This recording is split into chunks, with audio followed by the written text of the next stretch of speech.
тозатарин таҳолоти Тоҷикистону ҷаҳонро аз студияи марказии радиои Озодӣ пешниҳоди шумо мекунем. Рӯз бахайр. Нахуст сархати мавзӯи имрӯз 3 май.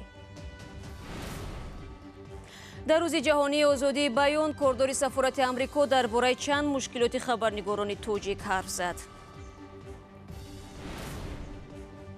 боз кордкашии ҷангҷӯю авбош дар занозании гурӯҳии мактабхонҳо дар шаҳри Душанбе 1 нафар ҷароҳат бардошт.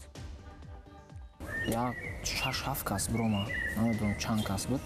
Я талпа биромад, диташ сир кард, ҳамисин муддаи сир кард, тамти севдар аваз. дасти фақр дар домани Тоҷикистон. Созмони Милали Муттаҳид мегӯяд 30% мардум дар ин кишвар ғизои муносиб надоранд. Хайма худои отама гузарондем я сол шир баф гирифтам. Гӯшт хӯрдагим, ама гӯшт хӯрдам тамом. Зулм намерасам гӯшт гирифтанда. имрӯз дар Душанбе дар як ҳамоиши камсобиқа хабарнигорони кишварҳои Осиёи марказӣ аз рӯзи ҷаҳонии озодии баён муштаракан таҷлил карданд. онҳое ки дар нишаст гирд омада буданд то рафт мушкил шудани иҷрои масъулиятҳои хабаррасонӣ барои журналистон аз ҷумла дар Тоҷикистонро таъкид карданд. айни замон Кевин Коверт, кордори сафорати Амрико, зимни суҳбат бо радиои Озодӣ шароити дастрасӣ ба иттилоотро дар Тоҷикистон қонеъкунанда номид, аммо гуфт чанд мушкиле ҳаст ки дар кори хабарнигорони тоҷик эҳсос мешавад. Здесь можно улучшить условия для развития независимых СМИ. дар Тоҷикистон беҳбуди вазъи матбуоти мустақил имконпазир аст. На танҳо аз нуқтаи назари сиёсӣ, балки ҳамчунон аз нуқтаи назари омӯзиш, масалан омӯзиши забони англисӣ ва ё танзими ҳамкорӣ бо расонаҳои хориҷӣ. хулас имкони ташкили ҳар гуна барномаҳо барои беҳбуди сифати матбуоти информирования граждан Таҷикистона. хабарнигорони тоҷик дастрасӣ ба иттилоъро дар солҳои охир душвор арзёбӣ мекунанд ва мегӯянд талошҳои таъмини амният ва мубориза бо терроризм ба озодии баён таъсиргузор шудааст. мақомоти тоҷик дар ин нишаст эътироф намуданд ки дар кори расонаҳои хабарии Тоҷикистон баъзе маҳдудиятҳо ҷорӣ карданд, вале ин маҳдудиятҳо ба гуфтаи онҳо ба хотири мубориза бо терроризм ва ифротгароӣ амри зарурист. зимнан дар феҳристи кишварҳои дорои озодии баён Тоҷикистон дар миёни 180 кишвар дар мақоми 149 қарор дорад. рӯ меорем ба мавзӯъҳои дигар. дар Душанбе боз як занозании гурӯҳӣ бо ширкати мактаббачаҳо рух дод. чун дафъаҳои пеш ширкатдорони моҷаро ин бор ҳам аз кор истифода карданд. мақомоти интизомӣ занозании навбатиро ҳамчун авбошӣ ба қайд гирифтанд. сарвинози Рӯҳулло бо шоҳидони ҳодиса ва бевосита нафаре ки дар ин задухурд ҷароҳат бардоштааст суҳбат намуд. 2 рӯзи пеш дар наздикиҳои ҳамин маҳалла як занозании гурӯҳи хонандаҳои мактаби 101 дар ноҳияи Сино ва як гурӯҳ ҷавононе ки гуфта мешавад аз маҳаллаи профсоюзи шаҳри Душанбе ҳастанд рух додааст.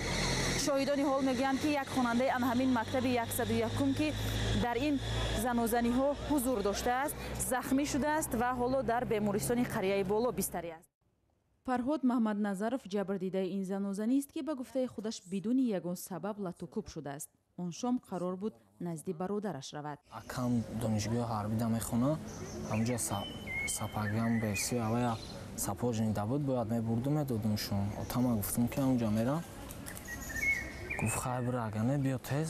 Майла гуфтум рафтум, ҳамун чизҳоро гирифтум, бурдум, додум да акаму исқати омадум, ҳамсин мадидум, гуфтум биё бирем. ҳамхи рафтем ки пешмон як 6-7 кас биромад, намедонам чанд кас буд.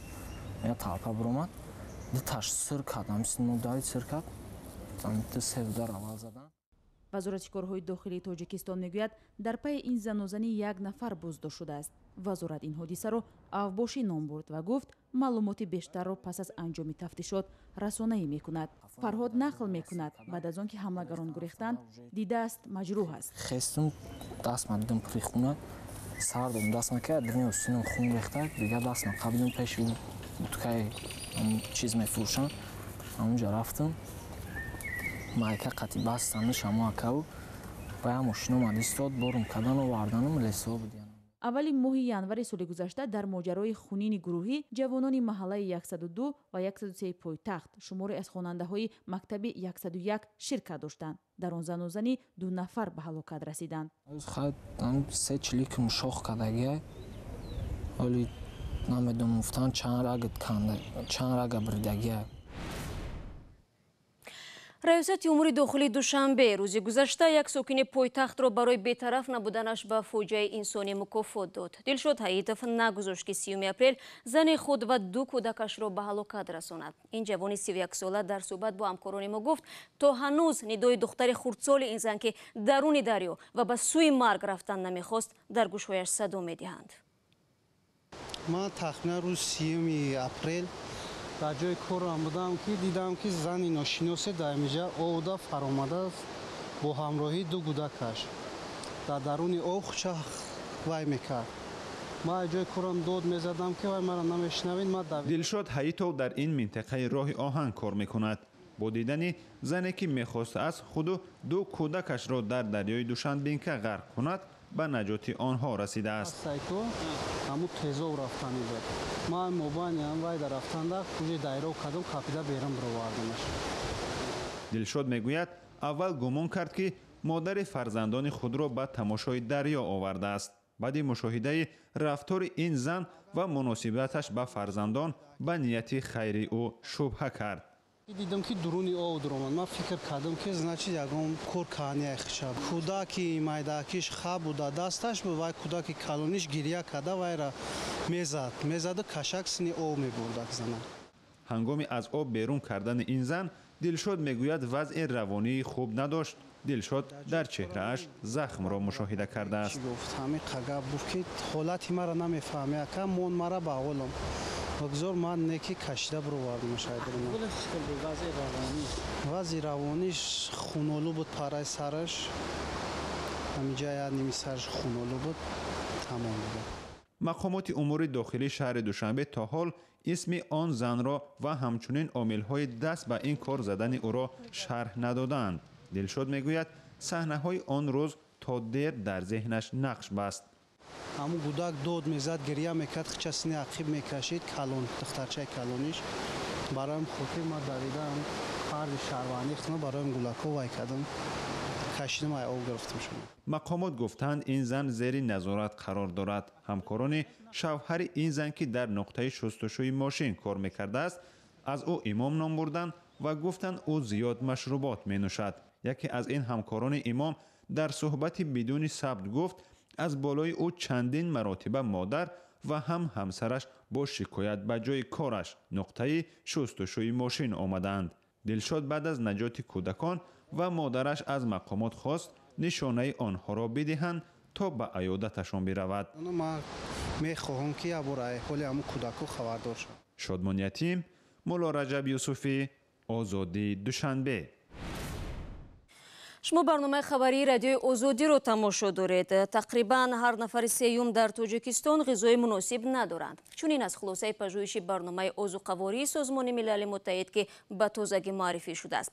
Дар ин ҳисобот омадааст ки камбуди ғизо на танҳо ба инкишофи ҷисмонии кӯдакон балки ба коҳиши нишондодҳои истеҳсолӣ дар кишвар боис мешавад. чуну чарои ин мавзӯъро ҳамкорони мо аз настоящее время таҳлил карданд. خانواده مهیا یعقوبова در فقر به سر میبرد. روزگاری آنها با حدوداً $10 حق بازنشستگی همسری معیوبش و معاش ناچیز خود مهیا پیش می رود. کچکه پیاز آرد و روغن هم خیلی میخریم تمام. زمین اگر پیش نداد. نه این همین لوسه کودکان نمیخواد خیلی دیگه زندگی ما میخواد تمام دیگه چی؟ کودکانش پیوسته بیمار میشوند و رشد خوبی جسمانی ندارند. دختر کلان این خانواده 10 ساله است. من کلان شوم میخوام دوزنده شوم کرتاهای ملی دوزم. خانه مهیا خرد بوده همگی 2 حجره دارد. آشخانه ندارد. فرش های گلین خانه با کرتون و کورالین پوشانیده شدند.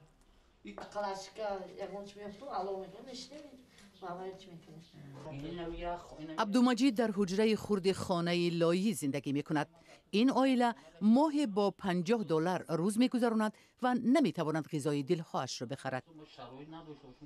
کایم خدای اوتما گذراندم یا سال شد با فکر من گوشت خوردم تمام زور نمیرسم من گوشت گرفتند. عبدالمجید می گوید اگر برایش یک پارچه زمین بدهند زندگی بهتری بنیاد خواهد کرد. کلون تیا هم خونه میکنم هم اگرود میکنم نه که اگر خیلی کمترک تیا خونه و در میکنم خیلی با یک کارخونه دیگه نمیرم کار میکنم زندگی ما پیش بردن میگیرم.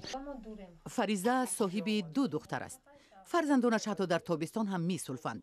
در برابر این از بیماری معده و روده اذیت میکشند. دکتر میبره میگن که ویتامیناشون کم هیچ جوش نتوده خمیکن.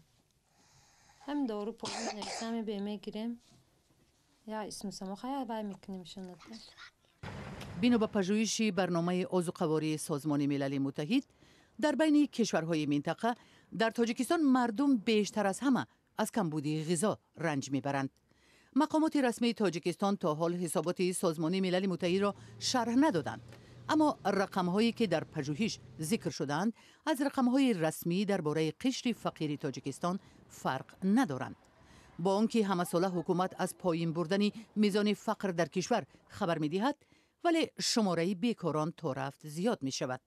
در تاجیکستان تعداد اهالی که از کمبود غذا عذاب می‌کشند بیش از 30% را تشکیل می‌دهد.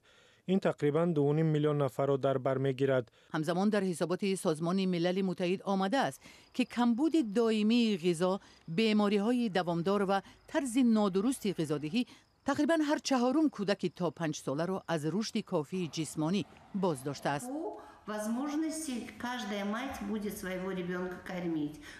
وابسته به امکانیت هر یک مادر به فرزندش نه همون طوری که ضرور است بلکه موافق شرایط خوراک می‌دهد. از این خاطر رشد جسمی کودکان دهات از کودکان شهری فرق کلان دارد. در شهر کودکان از معیار زیاد قد و وزن دارند، در دهات باشد برعکس قد کوتاه و وزنی کم.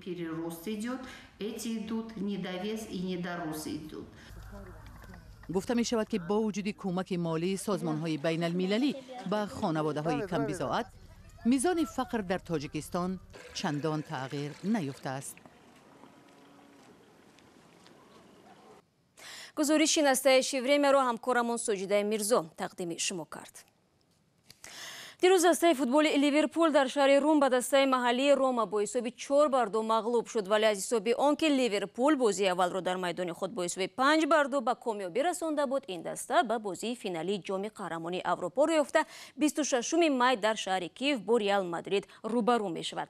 در پیروزی دسته لیورپول سهمی ستاره فوتبال مصر محمد صلاح بزرگ است. هواداران لیورپول درباره این فوتبال باز ترانه و آهنگ ایجاد میکنند. در مصر او به مایه افتخار تبدیل یافته است. کدامی از اینها محمد صلاح است؟ شاید کسی فرق نکند. محمد صلاحی که اینجا نشسته است در واقع فوتبال بازی معروف نیست، بلکه احمد بها، یک ساکن قاهره است. در این قهوه‌خانه فوتبال تماشا می کند. ملاقات کوتاهش با محمد صلاح در شهر نقریق را چنین نقل کرد. وقتی مرا دید حیرت زده شد و من گفت که گویا در برابر آینه ایستاده است، ولی او به من مانند است چون من اندکی از او کلانم. احمد بها هر وقت اینجا می آید هم مشتریان و هم کارمندان قهوه‌خانه با او سلام می کنند، عکس می گیرند و می پرسند. وقتی بازی لیورپول هم اینجا بود. من حیرت زده شدم، شوخی کردم، گفتم چرا اینجا نشسته بازی نمی کنی؟ ولی من خرسندم که محمد صلاح یک نفری مانند به خود را دارد. فرق کردن هر دو بسیار مشکل است چون خنده شبیه، موی، ریش و پیراهن‌های مانند دارند. در واقع مثل محمد صلاح است. اگر او اینجا در مصر می بود فکر می کردم که احمد نزد من نشسته است. می توانید آنها را دوگانیک نامید. من هیچ وقت چنین مانندی را ندیده بودم. محمد صلاح که سال پیش به دسته لیورپول پیوست، حالا یکی از معروفترین فوتبال بازان در جهان به حساب می رود. احمد بها نیز افتخار می کند که به فوتبال بازی معروف در جهان مانند است و به کسی که حالا مایه افتخاری تمامی مصر شده است. خبر گزارش‌های تاجیکستان و جهان از دوربین رادیوی آزادی با تفصیلات بیشتری حوادث روز را از سامانه ما www.azadi.org پیدا و نوارها را در آزادی ویدیو کانال مخصوص رادیوی آزادی در یوتیوب تماشا کنید. فردا با خبرهای نو به همین استودیو برمیگردیم. تا آن لحظه خدا نگهداری هر یکی شما باشد.